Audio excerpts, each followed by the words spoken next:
పాపంలో ఉన్నవారికి మరణం తప్పదు. మరణమంటే ఇహలోకపరమైన మరణము కాదు గాని రెండవ మరణమైన ఆ నరకాగ్ని. నేటి దినాల్లో పాపం ప్రబలుతుంది. లోకాధికారి అయిన సాతాను వయస్సుతో సంబంధం లేకుండా అనేకులను ఈ పాపమనే ఊబిలోనికి పడేస్తున్నాడు. ఓ క్రైస్తవుడా, మేలుకో, ఇంకెంతకాలము ఆ పాపపు ఊబిలో ఉంటావు? దేవుడు ఎన్నిసార్లు నిన్ను వారించినా నీ శరీర కోరికలను నెరవేర్చుకుంటూ నిన్ను నువ్వు మోసపుచ్చుకుంటావు. ప్రారంభ దశలో ఉన్నావా? అయితే ఈ క్షణమే ఆ పాపాన్ని విడిచిపెట్టు. పాపం ఒక లోతైన గొయ్యి వంటిది.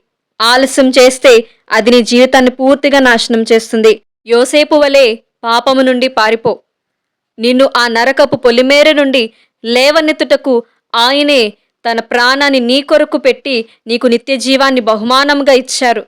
కానీ నీ ఈ పాపపు తలంపులు, పాపపు క్రియలు దేవుడు నీ కొరకు సిద్ధపరిచిన బహుమానానికి దూరం చేస్తున్నాయి. ఈ లోకం శాశ్వతమైనది కాదు. శాశ్వతమైన ఆ పరలోక రాజ్యము కొరకు ఈ దినమే ఒక నిర్ణయం తీసుకో. పాపమునింక విడిచిపెట్టి దేవుని రాజ్యము కొరకు ఆత్మలో సిద్ధపడు. దేవుడు నిన్ను దీవించునుగాక. ఆమెన్.